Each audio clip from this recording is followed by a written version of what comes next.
네, 오늘 하나님께서 주시는 말씀 보겠습니다. 오늘 하나님께서 주시는 말씀은 사도행전 7장 54절에서 8장 3절까지의 말씀입니다.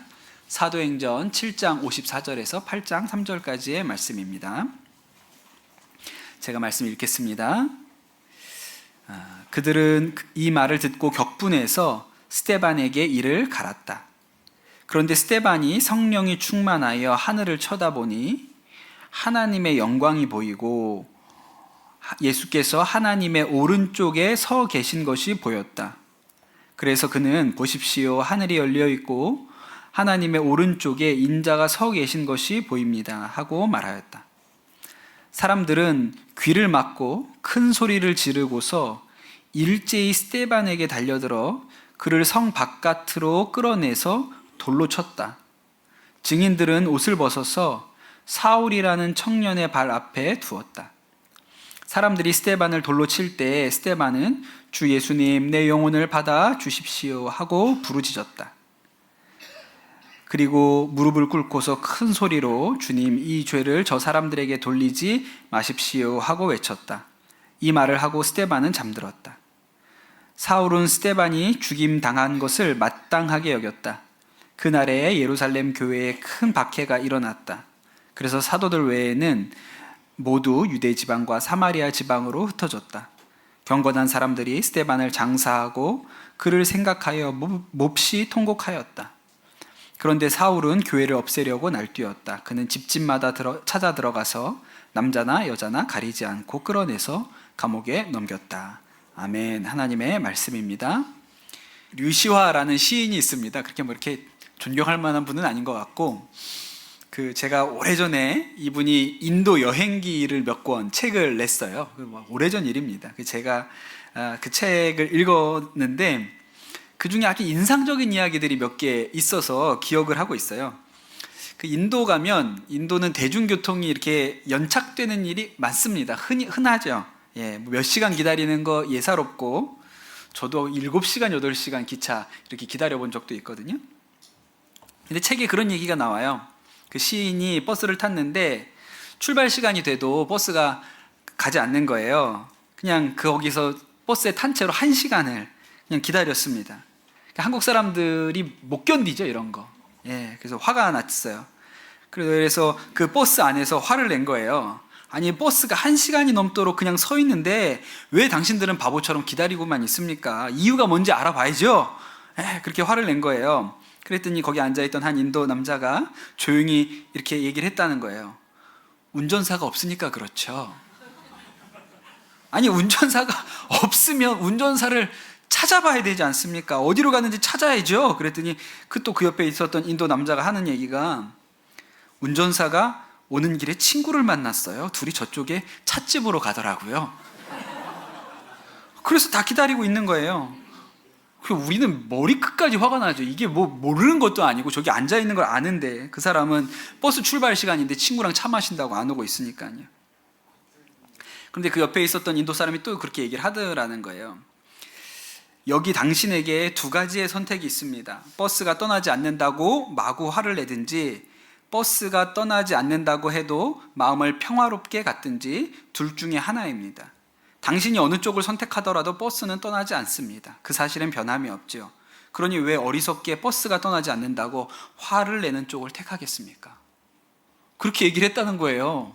제가 이 얘기를 읽고 나서, 이건 차원이 다른 세계야. 이런 세계에 한번 가보고 싶어. 그래서 인도를 처음 갔던 이유가 이것과도 연관이 좀 있어요. 너무 새로운 세계라고 생각을 했기 때문이에요. 근데 갔거든요. 근데 인도는 미친 듯이 화를 내는 나라예요. 끊임없이 화를 내는 나라예요. 길거리에 자동차들이 쉴 새 없이 경적을 울립니다. 왜 울릴까요? 비키라고요. 빨리 가자고요. 못 참고 못 견뎌요. 작년에 우리 청년들 같이 인도 단기 선교 갔는데, 아침에 제가 조금 일찍 일어나서 우리 광호 형제하고 우리 숙소 주변에 한번 돌아다녀 걸어보자 그래가지고 나갔거든요.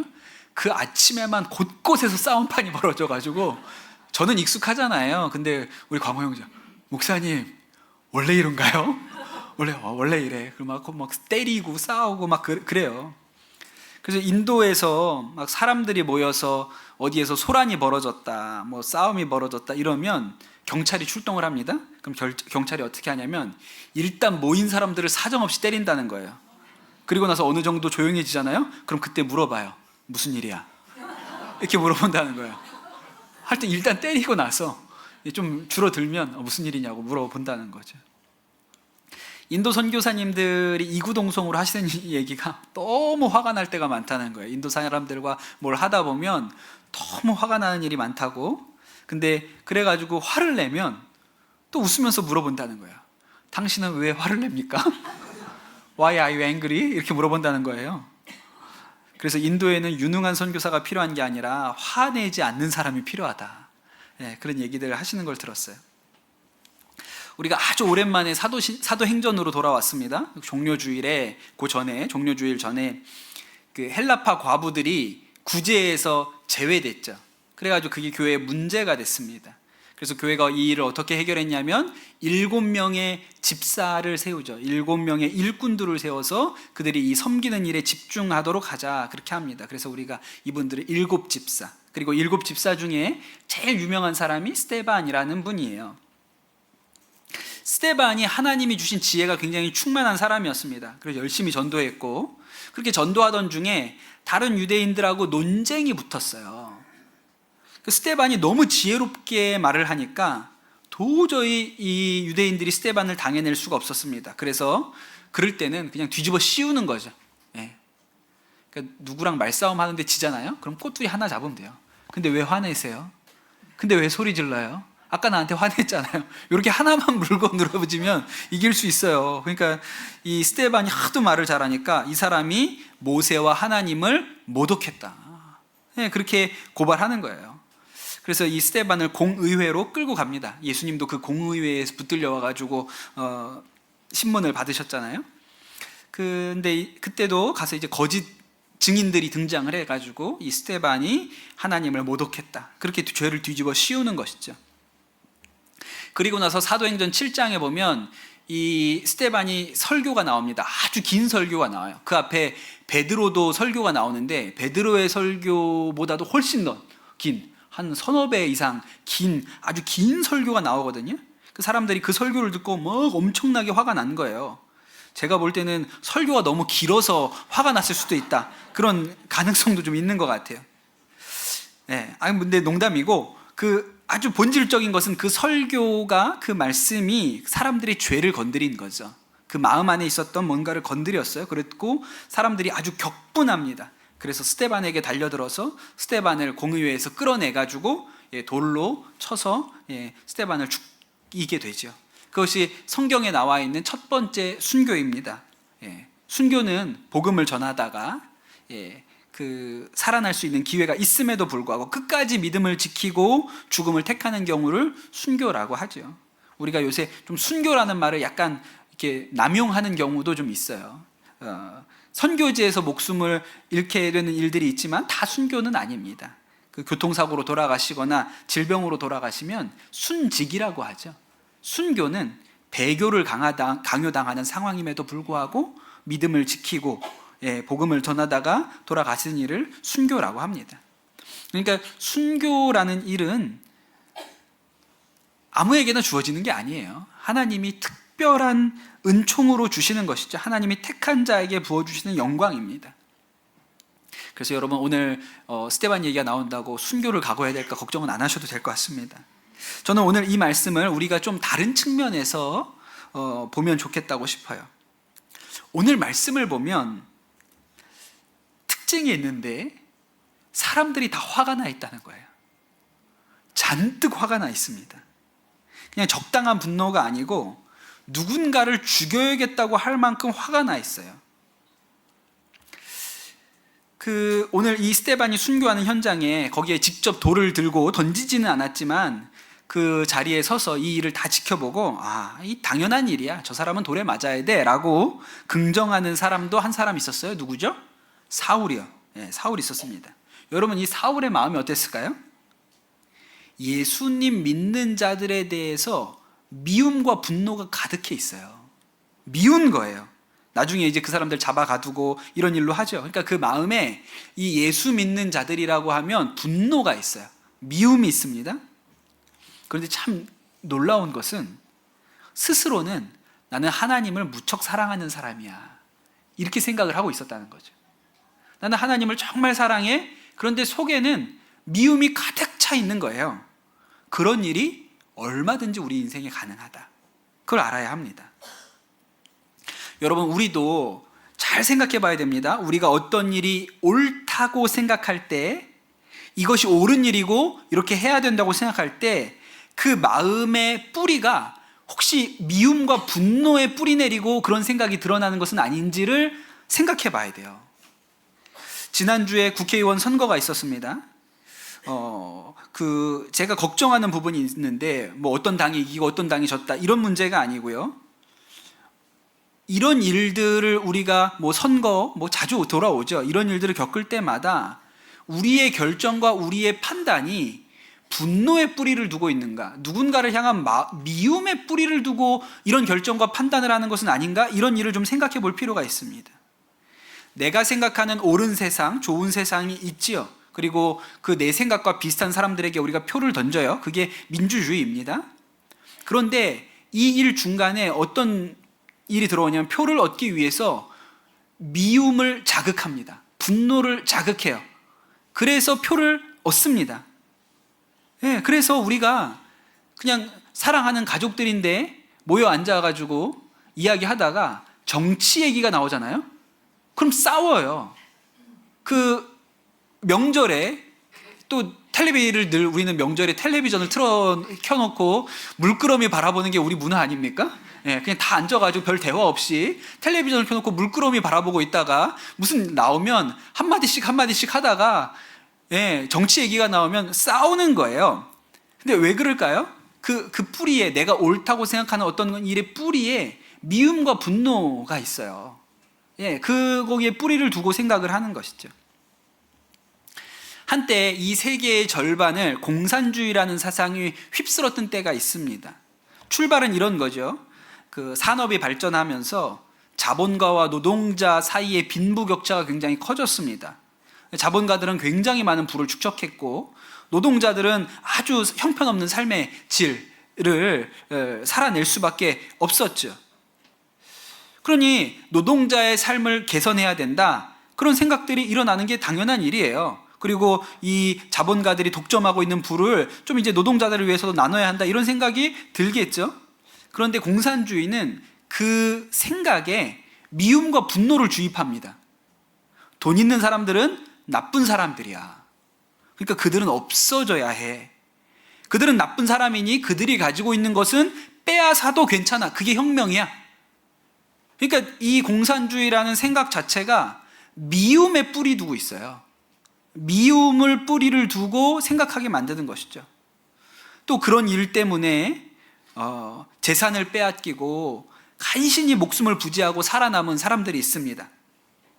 그 사람들이 이제 남으로 넘어오셨죠. 북한에서 공산화가 되니까 이제 그 돈 있었던, 자본을 가지고 있었던 분들이 다 뺏기고 남한으로 넘어왔어요. 그러면 그분들 마음은 어떨까요? 미움이 가득하죠. 우리가 북한에서 당한 일 생각하면 마음에 분노가 가득한 거예요. 그러니 누가 공산주의자들이 옛날에 했던 얘기, 비슷한 얘기를 하면 마음에 분노가 일고 견딜 수가 없는 거예요. 제가 청소년들 데리고 중국하고 북한 국경 지역 따라다니면서 기도할 때, 그때 우리를 안내해 주시던 연변과기대 교수님이 계세요. 선교사님으로 가셔서 연변과기대에서 학생들 가르치셨는데 늘 저희 일행을 안내를 해 주셨습니다. 꼭 우리를 데리고 가시는 것 중에 하나가, 정말 북한 땅을 지척에 둔, 너무 이 북한 동네가 너무 잘 보이는 그런 장소로 저희를 데리고 가세요. 거기 보이는 북한 도시가 해산시라고 하거든요. 해산시. 그 해산시가 아주 선명하게 보이는 곳에 우리를 데리고 가시는데, 선교사님이 한국에 계실 때 알고 지내던 장로님 고향이 해산시라는 거예요. 당신이 연변에 와보니까 너무 가까운 곳에 이렇게 해산시를 이렇게 내려다 볼 수 있는 그런 장소가 있어요. 그래서 내가 한국에 돌아가면 장로님한테 장로님, 제가 있는 곳 근처에 그 고향 땅을 볼 수 있는 데가 있습니다. 그 얘기를 한번 드려야겠다, 그렇게 생각을 하셨대요. 그리고 한국에 오셔가지고 장로님한테, 장로님 연변 한번 오시라고, 연변에 오시면 그 장로님 태어나시고 자란 그 동네가 지금도 아주 지척으로 눈으로 볼 수 있으니 한번 오시면 제가 안내를 해드리겠다고 그렇게 이야기를 드렸어요. 얼마나 보고 싶겠습니까? 고향 떠난 지가 벌써 50년이 넘는 세월이 지났어요. 그런데 놀란 것은 장로님 반응이 완전히 생각과 달랐다는 거예요. 화를 내셨어요. 해사는 가볼 마음도 없고 듣기도 싫다 그러셨다는 거예요. 그래서 깜짝 놀랐어요. 왜였을까요? 장로님 가정이 그 일제시대 또 광복 후에 해산에서 큰 공장을 가지고 있었다고 그러셨어요. 그런데 공산 정권이 들어서면서 그거 다 빼앗기고 국가가 몰수하고 또 인민의 적의라고 몰려가지고 아주 사람들 앞에서 수치와 모진 일을 당하시고 그러고 월남하신 거예요. 그러니 그 일을 생각하면 해사는 기억하고 싶지도 않은 곳이에요. 돌아가는 건 뭐 생각도 안 하고 보고 싶지도 않은 거예요. 내 밑에서 그렇게 월급 줘가면서 일하던 사람들이 하루아침에 뒤집어져 가지고 나한테 총뿌리를 들여대고 내 재산을 강탈해내는 이 일을 겪었기 때문에 다시는 생각도 하고 싶고 보고 싶지도 않은 곳이 거기라고 그렇게 얘기를 하시는 거예요. 그래서 이 장로님이 남한으로 오셔서, 한국으로 오셔서 해병대 장교가 되셨습니다. 그리고 베트남 전쟁까지 참전하셔서 전쟁 영웅이 되신 분이에요. 이해가 되죠? 그 마음도 뭔지 알겠어요. 그런데 우리가 굉장히 오랫동안 이 미움의 뿌리 박힌 생각을 가지고 그렇게 살아오셨다는 게 참 안타까운 마음이 듭니다. 그런데 진짜 이상한 일이 있거든요. 저는 장로님이 그런 일을 겪었고, 그러니 그 마음의 뿌리에 정말 그 앙금이 남아있는 거 이해가 돼요. 근데 진짜 이상한 일이 있는데, 제가 학생들 데리고 그 중국, 북한 국경 이렇게 다니다 보면요, 중국에 북한 식당이 가끔 있습니다. 처음에 몇 번 가봤어요. 가보면 재밌죠. 북한 아가씨들이 나와가지고 음식도 갖다 주고 노래도 불러줍니다. 반갑습니다 뭐 이러면서 막 노래도 불러줘요. 재밌어요. 무슨 공연장 같아요. 나중에 제가 어디서 이렇게 들었는데 그 돈이 북한 정권을 유지하는 대로 흘러 들어간다 그래서 그 다음부터는 안 가요. 그냥 있다고만 가르쳐주지 그 다음부터는 안 갑니다. 근데 최근에 북한 유튜버가 아니죠. 한국 유튜버들이 이제 그 식당을 가보는 거예요. 이게 카메라 들고 가가지고 이게 찍어가지고 유튜브에 올리는 걸 봤거든요. 그 한 젊은 한국 남자가, 그 유튜버가 그 북한 식당에 갔습니다. 그 종업원이 그 혼자 온 남자 손님한테 물어봐요. 혼자 왔습니까? 이렇게 물어봐요. 혼자 왔죠. 그리고 나서 또 물어봅니다. 그런데 어느 나라 사람입니까? 이렇게 물어봐요. 조선족입니까?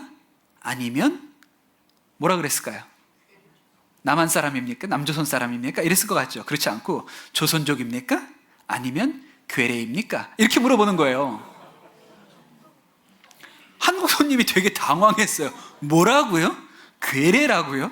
아니 내가 여기 손님으로 밥 먹으러 왔는데 괴뢰라고요? 괴뢰는 좀 아니지 않습니까? 그러니까 본인도 어이가 없고 화가 나는 게 아니라 어이가 없는 거예요. 근데 이렇게 얘기를 하고 나니까 종업원도 자기가 한 말이 좀 웃기다고 생각을 했나 봐요. 손님한테 괴뢰라고 물어봤으니까 자기가 말해놓고도 좀 웃겼나 봐요. 그러니까 웃어요. 웃어요. 그러더니 다시 물어봅니까? 조선족입니까? 한국인입니까? 이렇게 물어봐요. 제가 왜 이게 신기했냐면 아무 상관이 없는 사람이거든요. 미워할 아무 이유가 없는 사람이에요.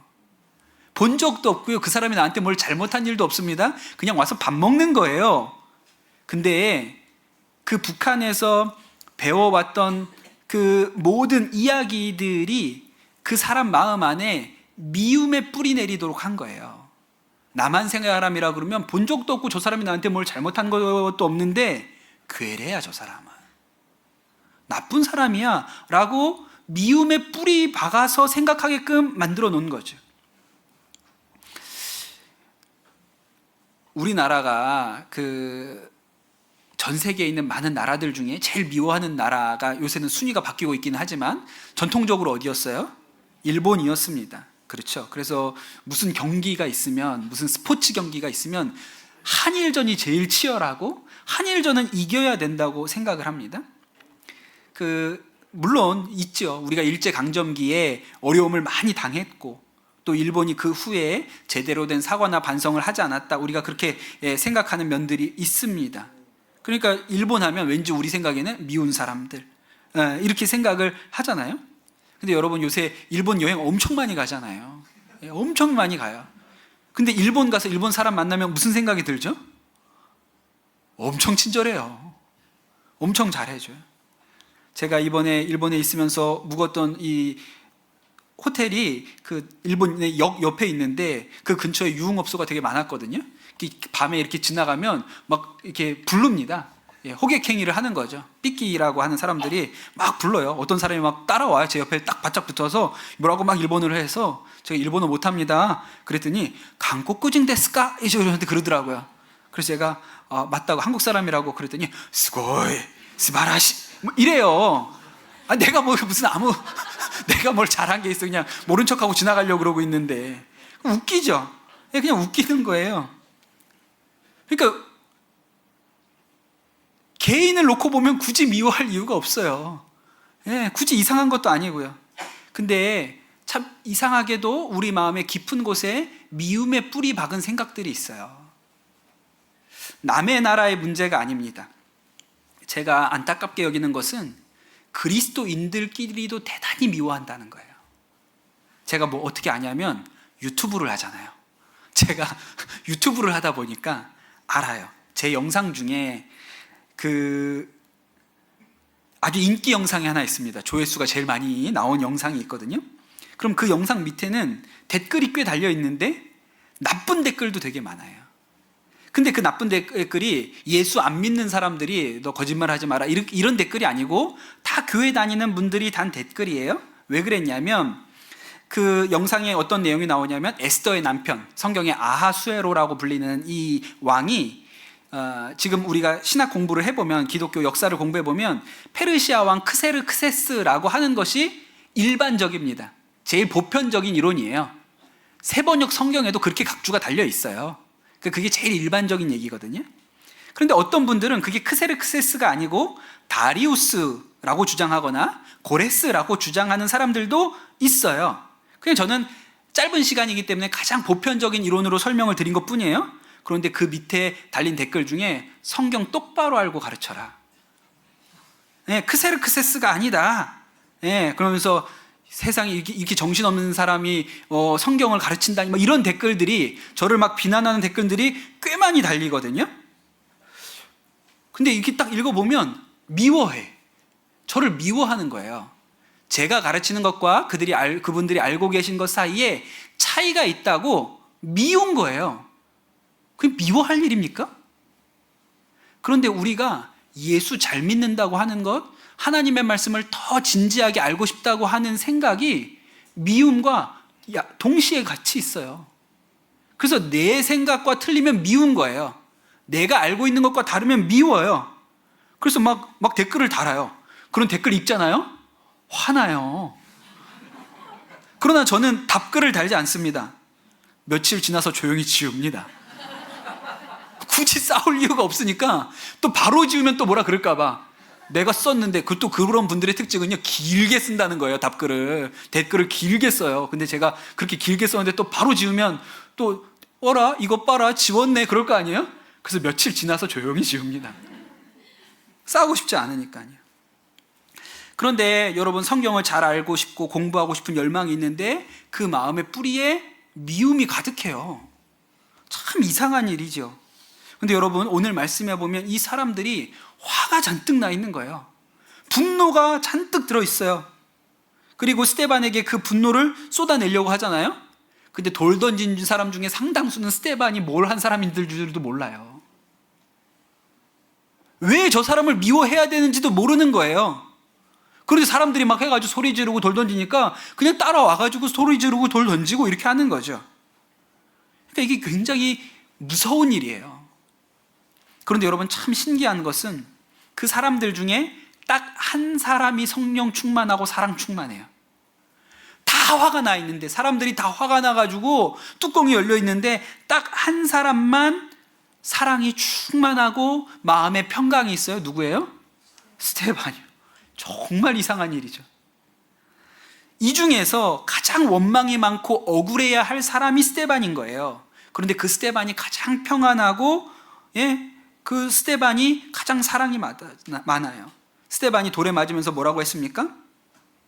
주님, 내 영혼을 받아주십시오. 그리고 나서 큰 소리로 주님, 이 죄를 저 사람들에게 돌리지 마십시오. 그렇게 부르짖었어요. 여러분, 스데반에게는 이 미운 사람들, 자신에게 화를 내고 돌 던지는 사람들이 눈에 보이지 않고 보좌 우편에 앉아 계신 예수님만 눈에 보였던 거예요. 그것이 이 세상 사람들과 스데반의 차이인 것이죠. 세상 사람들이 미움에 뿌리고 내리고 있을 때 스데반은 처음부터 예수 그리스도의 사랑에 뿌리 내린 자예요. 그러니까 완전히 다른 결과가 나타나게 되는 것이죠. 제가 오늘 스데반 같은 분을 한 분 더 소개해드리고 오늘 설교를 정리를 하려고 합니다. 그 마포에 가면 양화진 선교사 묘원이라는 데가 있죠. 우리나라에 들어와서 선교하셨던 선교사님들의 무덤이 그 마포에 있는 양화진에 모여 있습니다. 뭐 우리가 잘 아는 언더우드, 아펜젤러, 또 헐버트 이런 아주 유명한 선교사님들의 무덤이 거기 다 있어요. 그런데 그 묘지 중에 유일하게 일본인 부부가 묻혀 있는 곳이 있습니다. 거기는 일본 사람 안 묻혀 있거든요. 일본 사람들 묘지 따로 있었기도 하고 거기에다가 굳이 묻을 이유가 없으니까 일본인은 거기 묻히지 않는데 유일하게 한 부부가 거기에 묻혀 있거든요. 그 소다 가이치라는 분이에요. 그 일본 이렇게 사이다 이름 같죠? 소다 가이치. 사람 이름입니다. 이 소다 가이치는 원래는 건달이었습니다. 그냥 20대를 그냥 허랑방탕하게 살던 사람이에요. 또 오지랖은 넓어가지고 온갖 곳 다니면서 껴서 별의별 일을 다 했어요. 배 타는 선원도 했고, 또 중국에 가가지고 신의 혁명에 가담하기도 하고. 그냥 되는 일은 없었습니다. 왜냐하면 다 술주정뱅이였기 때문에 뭐가 제대로 될 수 있는 사람이 아니에요. 이분이 20대에 대만에서 술에 취해가지고 그냥 인사불성이 돼서 완전히 사람의 몸이 망가져가지고 길거리에 쓰러져 있었던 때가 있었습니다. 그런데 깨어나 보니까 어떤 여관에 누워 있는 거예요. 여관 주인에게 물어보니까 어떤 조선 사람이 그를 업고 이 여관으로 와가지고 치료비도 주고 밥값도 이 사람 일어날 때까지 밥이라도 좀 먹여주십시오. 그래서 밥값까지 지불을 하고 갔다는 거예요. 마치 진짜 선한 사마리아인 이야기처럼 그런 일이 있었다는 거예요. 그리고 이분이 되게 충격을 받습니다. 그리고 내가 조선에 가야겠다 이런 생각을 해요. 그리고 몇 년 후에 1905년에 조선에 들어옵니다. 그 조선에 와서 그 독립운동가였던 이상재 선생을 만나고 예수님을 믿게 돼요. 또 좋은 일이 하나 또 있었는데 그 조선에 와가지고 예수 잘 믿는 우에노 다키라는 여성을 만납니다. 이분은 그때 이화 여학교에서 영어 선생님하고 있던 분이었어요. 믿음 좋은 분이었어요. 두 분이 이제 결혼을 합니다. 그리고 나서 완전히 변화된 삶을 살거든요. 백오인 사건으로 그 수많은 독립운동가들이 감옥에 갇혔을 때 이 소다 가이치가 일본 대법원장을 찾아가서 석방을 호소하는 일을 합니다. 그러니까 이 일본 사람이잖아요. 이게 조선 사람들한테 욕을 먹어요. 저 간사한 놈이다. 저거 첩자야. 저 우리한테 잘하는 척하지만 뒤로는 딴짓하고 있어. 그렇게 조선 사람들한테는 스파이라고 오해를 받고 또 일본 사람들에게는 소다 가이치는 배신자야. 저거는 조선징들의 앞지압이야. 이렇게 비난을 받습니다. 그런데 소다 가이치가 아주 묵묵하게 조선 사람들을 위해서 일을 해요. 이분이 뭘 했냐면 고아원을 합니다. 당시에 서울역에만 가도 고아들이 넘쳐났다 그랬어요. 그래서 이 아이들을 다 불러 모아가지고 고아원을 했는데 우리나라가 독립할 때까지 1000명이 넘는 고아들을 길러냈다. 그렇게 이야기를 합니다. 고아들이 이 소다 가이치 할아버지를 하늘 할아버지라 그러고 우에노 여사를 하늘 할머니라고 불렀다 그래요. 그리고 이 고아원 아이 중에 나중에 독립운동하는 아이가 나와가지고 이 소다 가이치가 일본 경찰서 잡혀가면 다 가서 다 제가 잘못 키워서 그렇습니다. 죄송합니다. 아이만 어떻게 풀어내 주십시오. 매는 제가 맞을 테니 아이만 내보내 주십시오. 그렇게 빌었다 그래요. 그리고 나중에 일본이 망하고 나니까 조선에 남아있던 일본 사람들 있잖아요. 생명의 위협을 느끼는 거예요. 집이 습격당하기도 하고 아녀자들이 겁탈당하기도 하고 이런 일들이 곳곳에서 일어납니다. 그러니까 소다 가이치가 그 일본 사람들을 다 교회로 불러 모아가지고 지켜줘요. 뭐 소다 가이치가 조선 사람들에게도 존경받는 인물이었기 때문에 함부로 들어올 수 없었던 거예요. 그래서 또 위험한 형편을 처한 일본 사람들을 보호해주고, 그러다가 일본이 태평양 전쟁에 져가지고 완전히 나라가 다 망가지고 황폐하게 됐다는데, 내가 지금 일본에 가가지고 우리나라에 가가지고 전도하고 복음 전해야겠다. 그래서 일본으로 건너갑니다. 그래서 그냥 길거리에 일본 전역을 돌아다니면서 일본 사람들한테 회개하라, 우리가 예수 그리스도 안에 돌아가야 된다, 이런 전도자가 돼요. 그러는 사이에 한국에서 고아원 남아서 하던 우에노 여사는 돌아가시죠. 근데 이미 한일 국교가 끊어지는 바람에 아내의 장례식에 갈 수도 없는 형편이 되어버리게 됩니다. 그런 분이에요. 한 10년쯤 지나서, 우에노 여사 돌아가시고 10년쯤 지나서 한국 목사님들이 소다 가이치는 진짜 훌륭한 사람인데 이분은 우리나라에 들어올 수 있게 해줘야지. 그래서 그분들이 정부에다가 탄원서를 내고 구명운동을 해서 소다 가이치가 한국에 옵니다. 1960년에 한국에 오셔서 고아원의 아이들하고 함께 남은 여생 1년 동안 함께 사시다가 돌아가셔서 양화진 선교사 묘원에 묻힌 거예요. 그 묘비에 이렇게 써 있습니다. 소다 선생은 일본 사람으로 한국인에게 일생을 바쳤으니 그리스도의 사랑을 몸으로 나타내미라. 그러니까 이렇게 사는 게 진짜인 거예요. 여러분, 이분은 사랑의 뿌리 내리고 있어요. 그 일본 사람도 믿지 않고 조선 사람도 믿지 않습니다. 일본 사람도 사랑하고 조선 사람도 사랑해요. 그런데 여러분, 우리가 예수 믿는다고 하면서도 우리의 마음이 분노에 뿌리고 내리고 있는 때가 많이 있어요.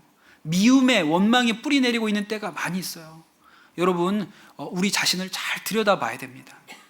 우리 마음이 어디에 뿌리 내리고 행동하고 있는가. 심지어는 우리 가족에 대해서도, 이웃에 대해서도, 우리가 예수님 믿는다고, 하나님 사랑한다고 하면서도 뿌리는 미움에 내리고, 미움에 뿌리 내리고 있을 때가 있는 것이죠.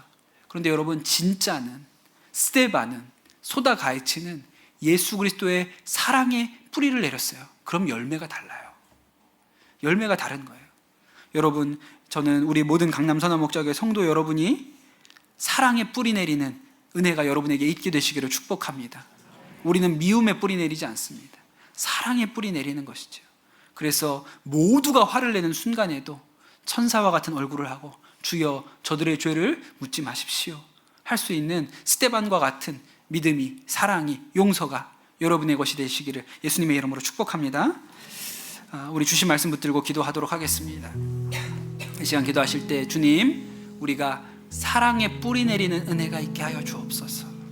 우리가 예수님을 믿는다고 하면서도 뿌리는 미움 가운데 박혀있는 그런 잘못된 마음을 갖지 않게 하여 주옵소서. 그런 마음이 있다면 우리가 깨닫게 하여 주시고 우리가 오직 사랑의 뿌리 내리게 하여 주시옵소서. 이 시간 합심해서 기도하도록 하겠습니다.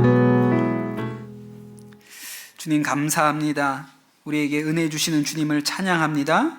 하나님, 우리가 교회를 나오고 예수를 믿고 하나님을 사랑한다고 하면서도 우리 마음 가운데 여전히 해결되지 않는 미움의 문제가 있습니까? 하나님, 분노의 문제가 있습니까? 우리가 어떤 생각을 할 때 미움의 뿌리 내리고 분노의 뿌리 내리고 하는 일들이 있습니까? 주여 하나님, 예수 그리스도의 십자가 은혜로 진리의 빛으로 우리의 마음을 비추셔서 우리로 깨닫게 하여 주시옵소서. 우리의 뿌리가 옮겨지게 하여 주시옵소서. 오직 예수 그리스도 사랑의 뿌리 내리게 하여 주셔서 하나님, 스데반같이 자신을 향하여 돌을 던지는 사람들에게조차 주여 저들의 죄를 저들에게 돌리지 마십시오. 용서할 수 있는 믿음의 힘과 능력이 우리 성도들 가운데 있게 하여 주시옵소서. 그리하여 하나님, 이 분노가 가득 찬 세상 가운데, 믿음이 가득 찬 세상 가운데 사랑이 어디 있냐 물으면 하나님, 교회 안에 사랑이 있다고, 그리스도 안에 사랑이 있다고 말할 수 있는 하나님 그런 은혜가 있게 하여 주시고 우리 성도들의 삶 가운데 사랑의 열매가 맺히게 하여 주시옵소서. 감사합니다. 모든 말씀 우리 주 예수 그리스도의 이름으로 기도드립니다. 아멘.